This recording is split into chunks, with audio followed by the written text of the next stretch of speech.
my shoes and out the door. 5, I'm alive. 6, 7, 8, feeling great.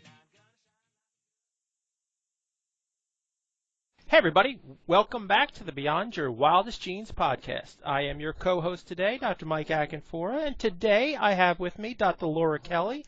Dr. Kelly, how are you?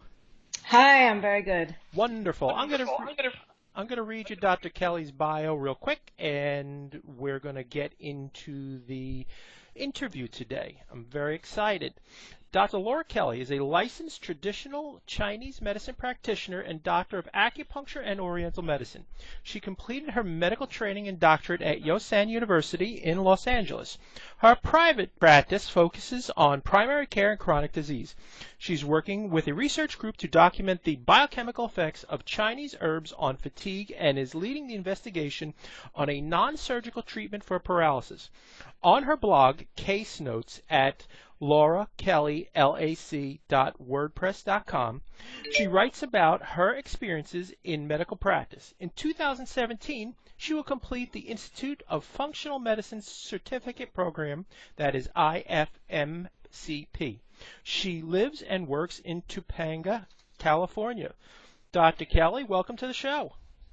Thank you, Michael. It's good to be here. Awesome. So the first question that we ask folks when they come on the program is, tell our tribe, tell our audience about your journey. How did you get here? When I was a very small child, I remember the teacher asking what I wanted to be, and I said neuroscientist, and I didn't know what that meant. But for some reason, that's what came out. That was when I was very small, and then that sort of passed, and I decided I wanted to be an artist, and I did that, and I went to art school, and I came out and worked as an artist for a long time. And then there was a little bug in the back of my head, and it was saying, there's something else for you to do, there's something else. And I didn't pay attention to it for a while until it was so loud that I said, what are you? And it said, don't you remember you wanted to be a neuroscientist? And I said, oh yeah, that's right, I did. But I didn't know what that meant.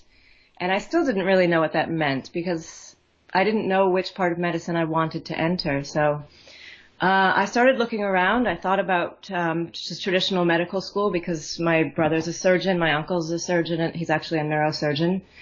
So I thought, oh, I'll just go to medical school. That seems to be the right thing to do. And I started to look around at traditional Western medicine, and I felt that I wanted to approach medicine from a different perspective.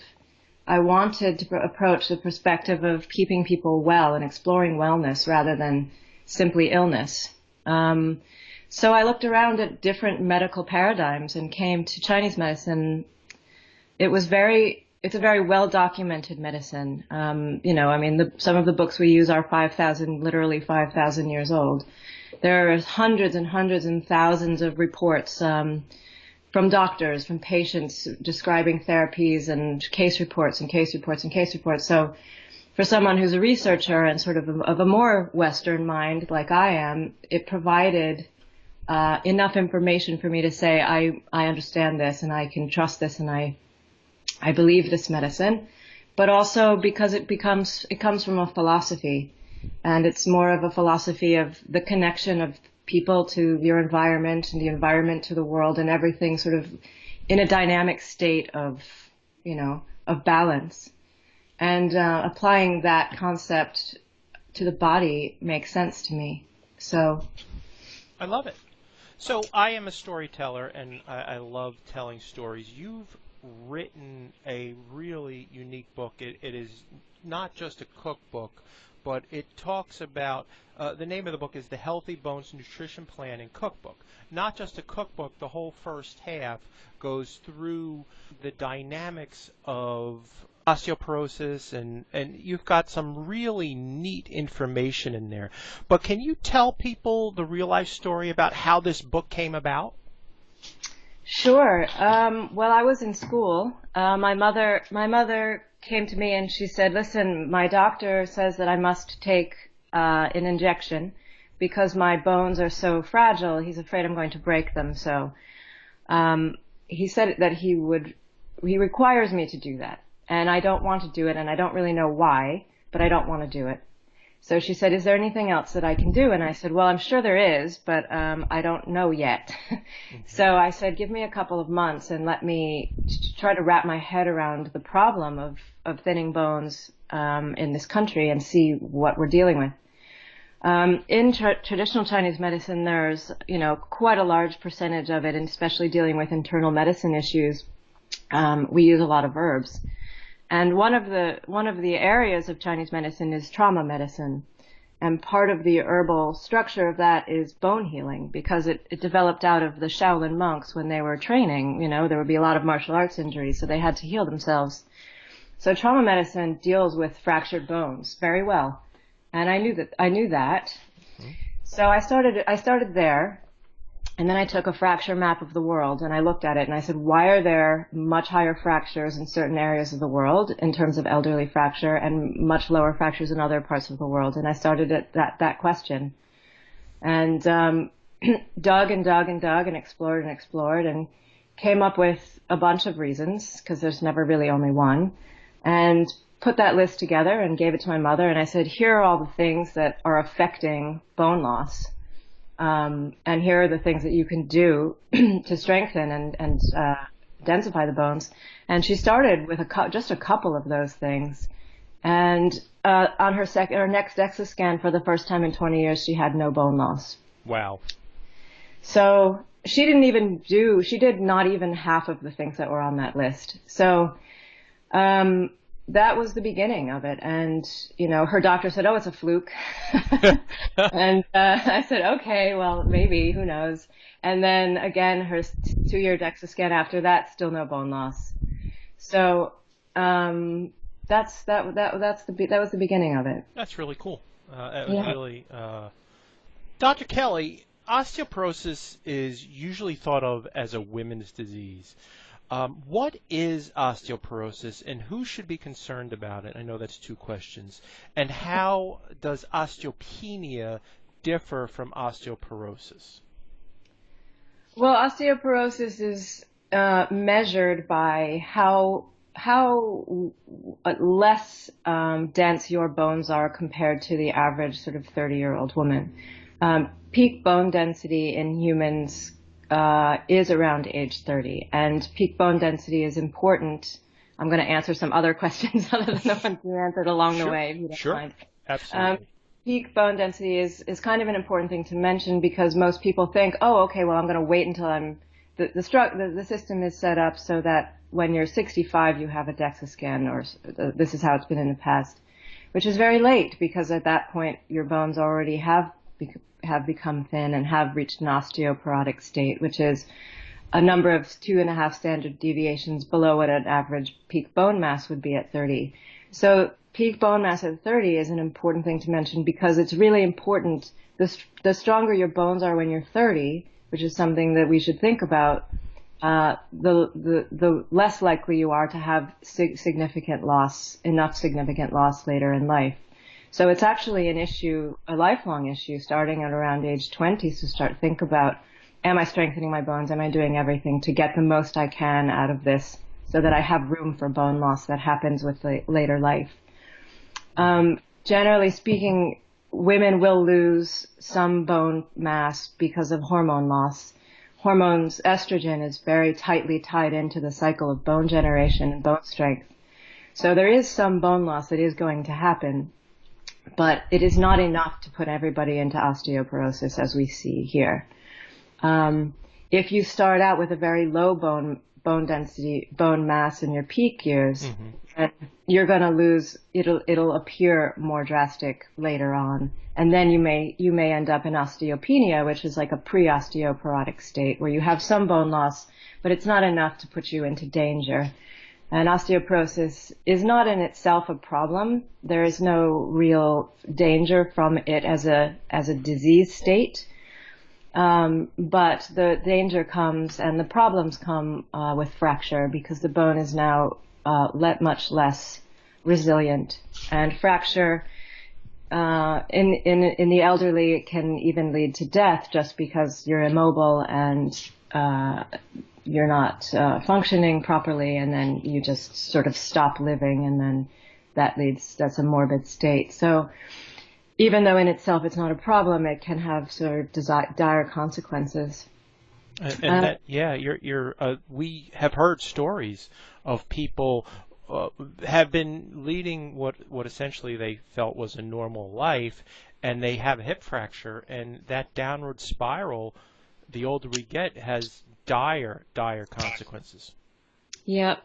So and it also, again, as you're saying, it doesn't occur only in women. And this is another thing which really hasn't been very much discussed. I think as we're living longer now, in a cycle of living longer, it's coming up more frequently. And also the rise in osteoporosis is projected to be skyrocketing in Asia. And we know that it's one of the top 5 chronic preventable diseases in the U.S., with over 50% of people over 50 having some osteopenia and bone loss.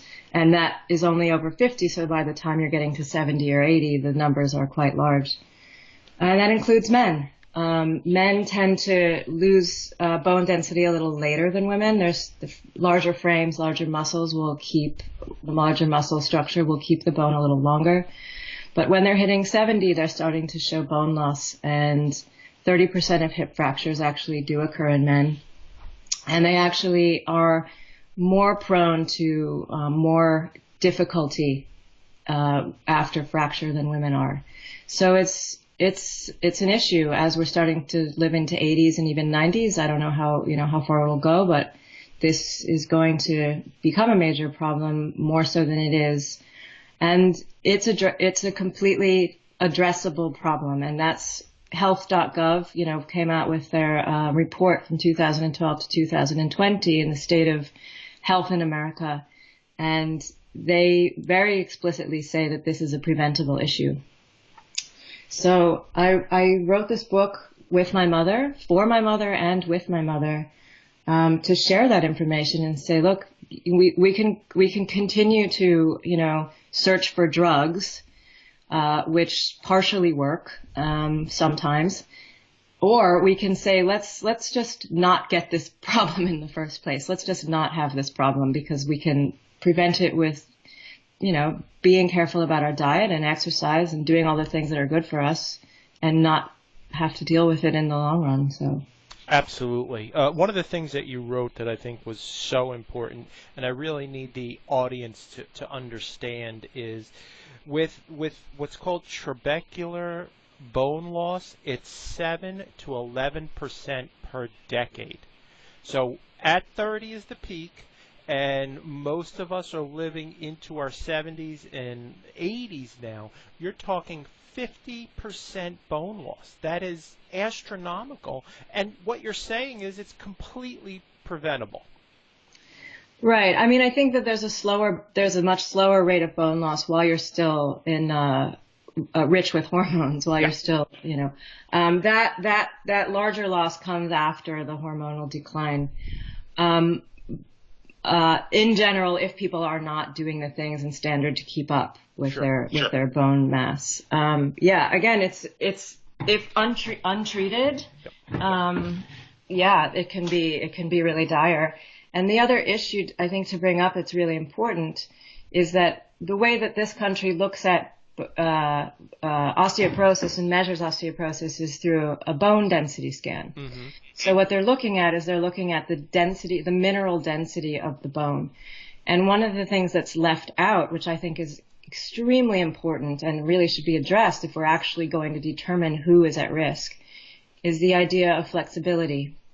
Because if we look at the Japanese, for example, everybody's osteoporotic because they're relatively small and their bones are relatively small and thin. But because of their diet, their traditional diets, I should say, that's changing, of course. But because of their traditional diets and sort of nutrient chemistry, which I have explored in the book a little bit, they have flexibility to their bones. So that's something that we don't measure. And it's also, it's a whole nother side of taking care of the bone with collagen scaffold rather than just the idea of calcium, which is mineral and hard. So this is another piece of the puzzle to consider when you're considering taking care of your bones, is this flexible nature, because I would prefer actually to have a flexible small bone rather than a sort of dense brittle bone. So the book is broken up into two sections, and it, like I said, it's so much more than a cookbook. In the first part of the book, you call it "Take Charge of Your Bone Health." Well, what do you mean? And most importantly, is how can the readers take charge of their bone health, Dr. Kelly? What I mean is that this is sort of a larger paradigm question of medicine. For quite a while now, it has been that the doctors would carry the weight of responsibility, and we would say, we know best, and here's the pill, go home and take it. And there weren't very many questions asked, and there wasn't really an involvement in the healthcare of that person. They sort of did what the doctor said. And I don't see that as useful in the long run. I mean, it's fine in certain circumstances, but when you're dealing with chronic issues that are lifestyle issues, it requires the participation of the patient, because the patient is really the one that's doing all the work. So I want to present the information. What I find in my practice and in general in life is that when you understand the reasons and you understand the function of something, you're much more likely to engage with it. And the patients who are curious about why they're doing things, do them, Yeah. right? Yeah. Instead of just me saying to them, do this, and sometimes they do it and sometimes they don't. They say, oh, well, this is really important. I understand the functionality and I'm going to be engaged in the process. And so I wanted to present the information so that people could say, okay, I understand how my bones work. I understand why they might not be up to where I'd like them to be, and I understand how to fix them. And I have the power to fix them, because of that's really important to me, is giving people not only the information. I wanted to give you actionable information so Sure. that you can literally take charge of your bone health, and you can say, okay, this is something I'm doing for myself. I know exactly how to do it. I know why I'm doing it, and I can measure my progress and share that information with my doctor and my healthcare providers and have everybody involved in that process. And suddenly, to me, that feels like real healthcare. Mm-hmm. So I love that. I love that. You do talk about reclaiming the term natural food. So Pringles aren't natural, and ring dings and ho-hos. I mean, in New Jersey, we have a tree in the backyard with Pringles on them. oh my God, that's a childhood dream. Wow. So what do you mean by that? Well, this was a discussion that I had with my mother and the publisher, and because I kept trying to come up with a term that would encompass what was real rather than what was synthesized or processed or anything like that. And we couldn't really come up with another term that was appropriate except for natural. And then they said, well, no, you can't use that because that's used by everybody and they lie about it, and nobody believes the term anymore.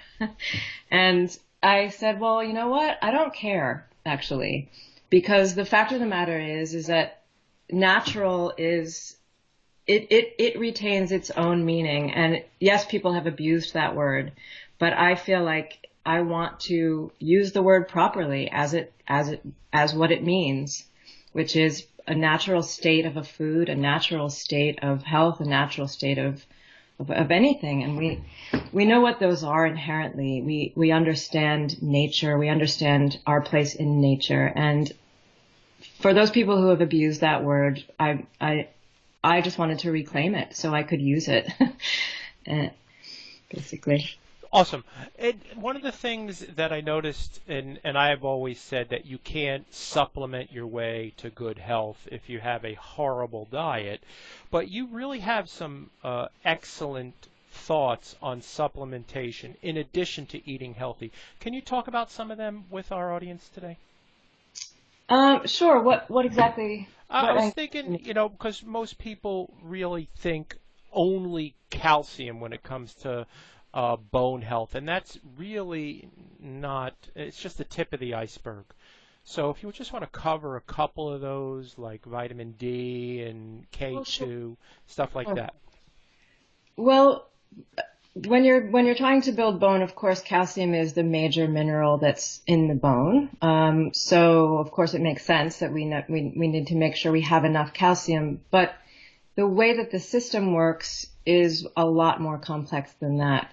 You can't absorb the calcium, most of the calcium in your gut unless you have the presence of vitamin D at the same time.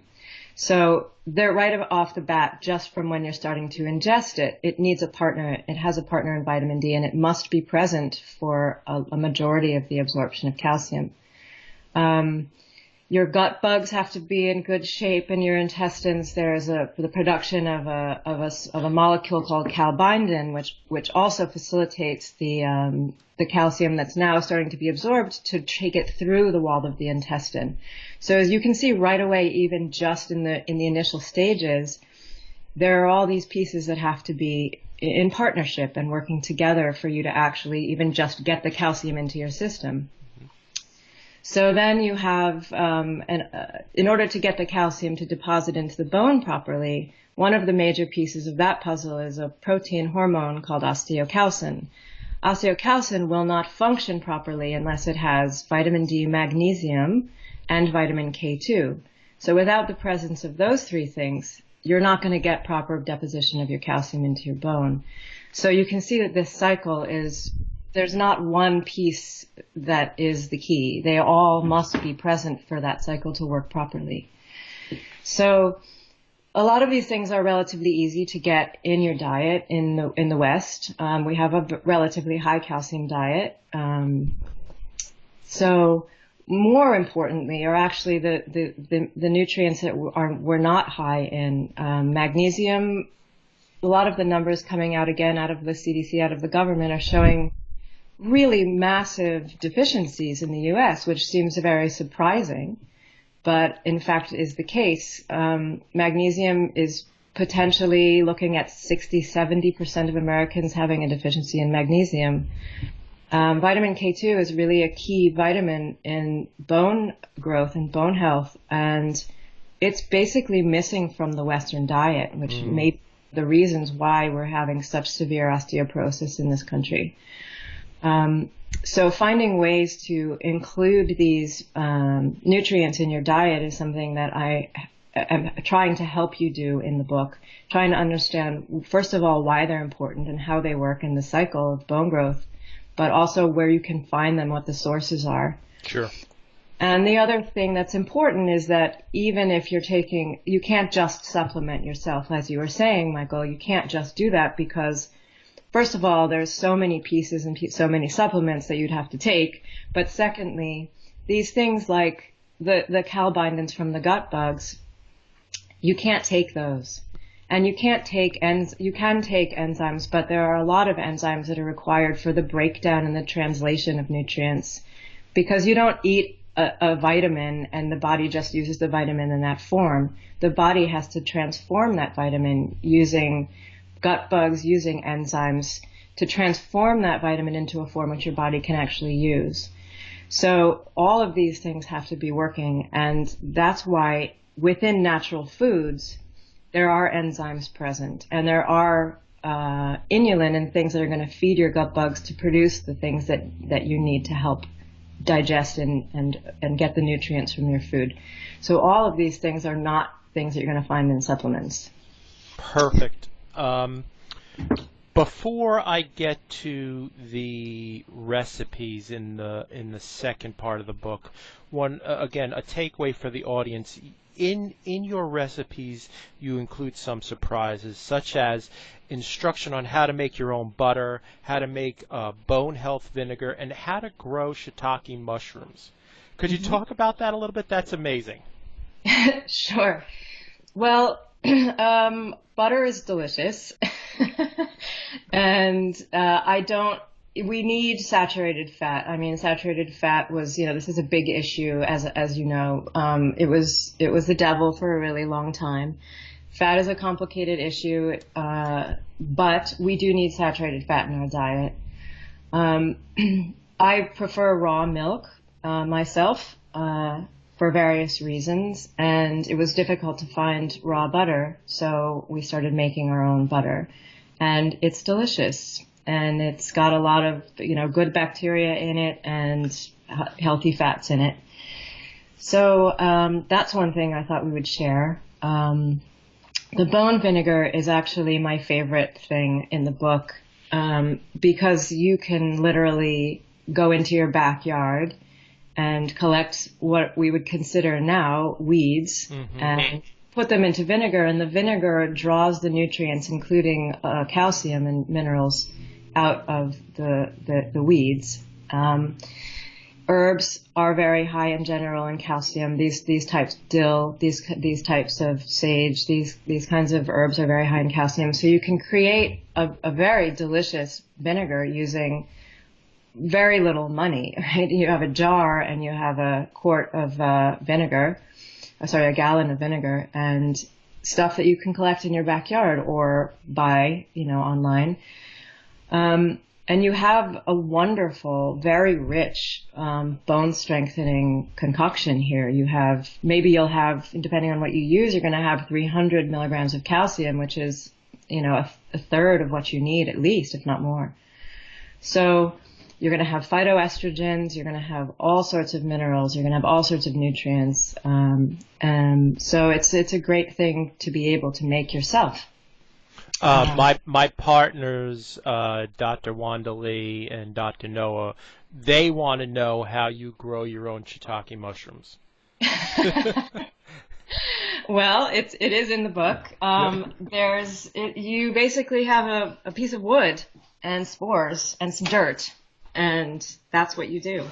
And it just matters. It's just a question of keeping the sort of right temperature and the right sort of environment for the mushrooms, and they want to grow very much. So I love that.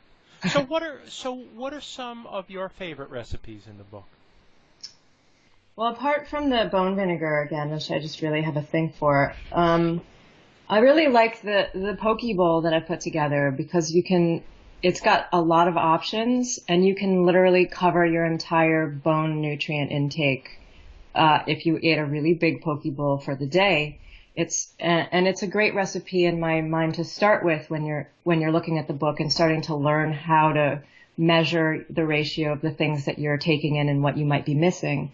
Because with that particular recipe, you can say, you can look at all of the information. You say, well, this has this much magnesium and this has this much calcium. And you can literally build yourself a perfect bone health meal within that bowl.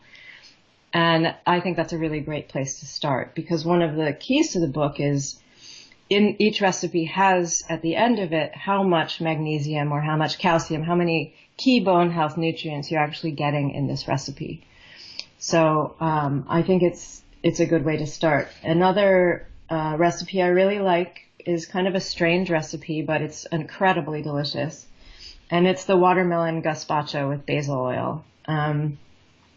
Again, it's a very bone friendly recipe. It's got a lot of ingredients. It's got a lot of herbs, a lot of spices, and it's a really delicious recipe. And again, kids really like it because it's got a little sweetness to it. And I also really like the butternut squash and natto recipe. Natto is the source of vitamin K2. And again, we don't have that in our diet in the West, generally speaking. So finding ways to get that vitamin into your diet is ideal. Supplementing is definitely something I recommend for that vitamin regardless, Sure. because we're so deficient in it. Yep.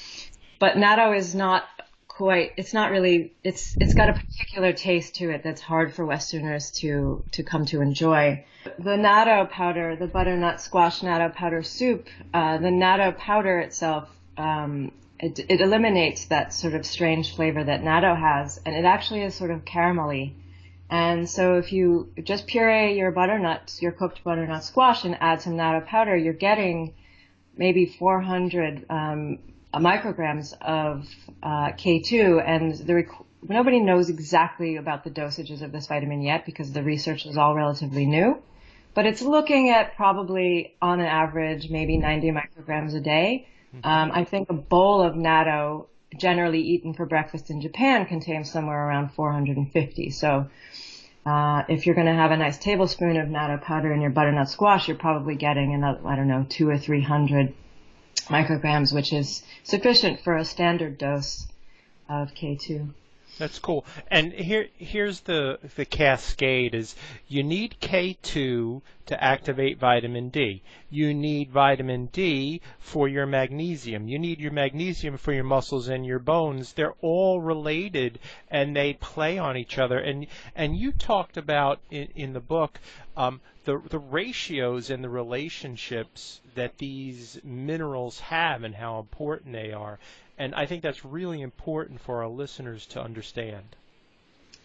Yeah, one of the things that I came across when I started doing research was there was a lot of the two places in the world that have the highest rate of fracture for elderly are the U.S. and Norway and Sweden and Denmark, Scandinavia. And so I started doing when I started doing the research, I came across initially some reports that said vitamin A causes osteoporosis. And I started to look at that because I was like, well, I don't know about that. That doesn't seem right. And what had happened was that there was a lot of research done, I think, in the 80s in Scandinavia looking at how they had very high intakes of vitamin A, and they had a lot of osteoporosis. And so the conclusion was that vitamin A caused osteoporosis. But what actually was happening was that because there is no sunshine there, they have what's called a vitamin D winter, where there's virtually no sun. So they were having maybe a normal amount of vitamin A, maybe a high amount of vitamin A, but they were having 40 times less vitamin D than we're required to have as humans. Wow. So it wasn't the fact that there was too much vitamin A, it was the fact that there wasn't any vitamin D. So that really keys me into the idea that these nutrients, they're important in their own right, but they're also important in terms of ratios. It's really key to, you can't have one without the other. Absolutely. And that is not, I would say, that's not common knowledge for the general public. So I think that's really important that you put that in there, and folks with getting their vitamin D and vitamin A levels to where they need to be to support bone health.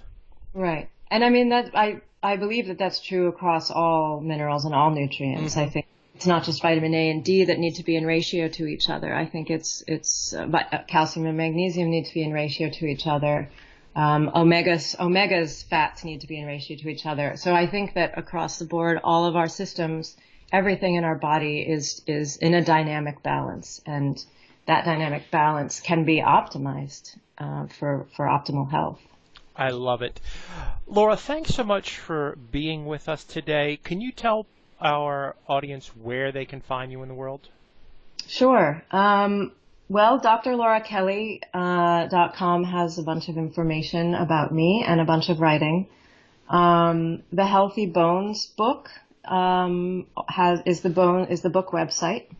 So you can find out about the book. It's getting translated into German and Spanish at the moment. Awesome. So it will be released in Germany and Spain and Latin America, I believe, next spring.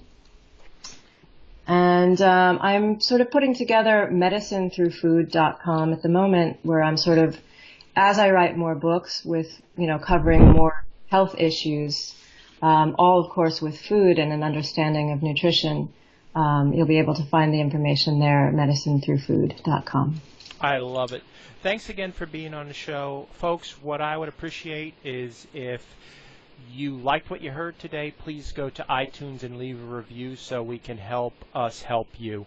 And I want to thank Dr. Laura again. All that information, the book, her website will all be in the show notes. And we'll see you next time. Ciao. Thank you so much.